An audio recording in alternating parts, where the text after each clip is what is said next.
So please allow me to spin a yarn, a story I hope you'll thread together carefully. You see, I've heard it said that talk is cheap.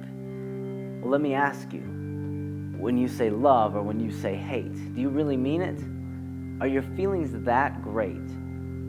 Are you daily put in a state of awe where your jaw hits the ground because it sounds like you're saying awesome?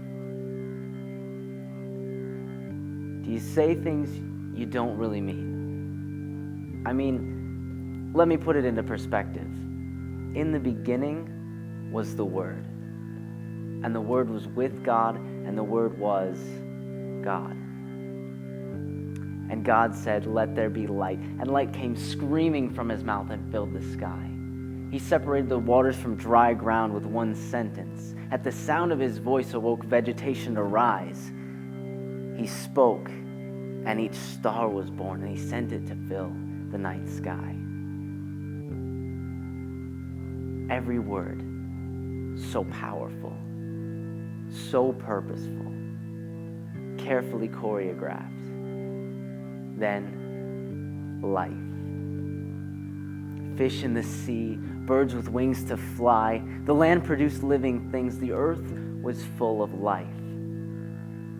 And then God said, "Let us create man in our image."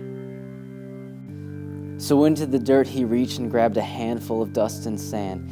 He formed its shape, breathed life into its nostrils, and so became man, imagined in the image of the Creator. Thoroughly thought out and formed in a calculated frenzy, man was created by the words and actions of God himself. At the very start of existence, words were imparted to show their importance. Flawless is every word of the Lord. And it's not all past tense. There is grave significance in all you say. For instance, there's a man who's dying inside, thirsty, and your words have the power of death and life. Your words, you see, can cut him like a knife, or be a cup of water for his soul. So I ask you to choose life. God can use you to give strength to the weak, so speak of his hope, because God's word is gold. The unfolding of his word gives light. So don't lose sight of this point. Those who guard their lips preserve their lives, but those who speak rashly will come to ruin. Don't soon forget that I arose against gravity because the Lord reached down to grab me and got his hands dirty to make me. And if you're still not convinced that everything you say is important, think of relationships built on words and actions, definitions of who others are to you. Moms, brothers, friends, and strangers, in the end it comes down to communication. How do you speak? With love, grace, and compassion? When you face others, do you misplace the heart behind your words, or do you fashion something genuine to say? Because that word that was with God became flesh. Jesus came to save us. He bravely faced the gravest death to pay for us. For God so loved us that he gave his Son for us. Though we deserved a worser fate, his great love was enough to give us grace.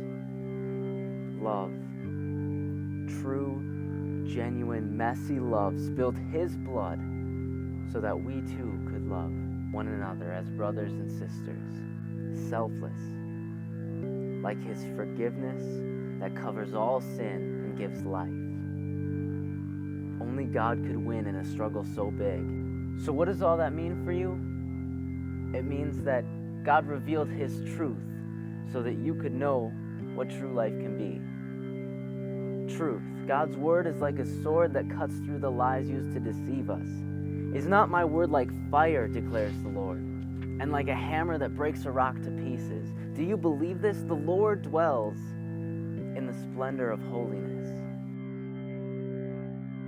His word was truth since the dawn of time and echoes out that one line truth. The proof is hidden through all of creation. Though it's invisible to the untrained eye, it is deeply embedded in all life, which is why we feel bad when we lie. Because God's truth is a light buried in us that wants to surface. We are bright beacons made to shine. It's time to illuminate the dark landscape that surrounds us. Give sight to people who thought they were just blind. Right now is the time. Don't waste another line. The voice of the Lord is over the waters. Is yours?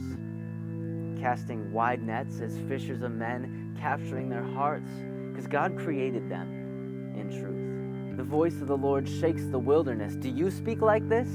Loud enough to wake the dead and shake those who are sleeping? Do your words bring life to the mourning and the weeping? Because the voice of the Lord breaks the cedars. Are you repeaters of his love so powerful? Like music to your brother's soul, resounding deep affection, like showers of words that make him feel whole again.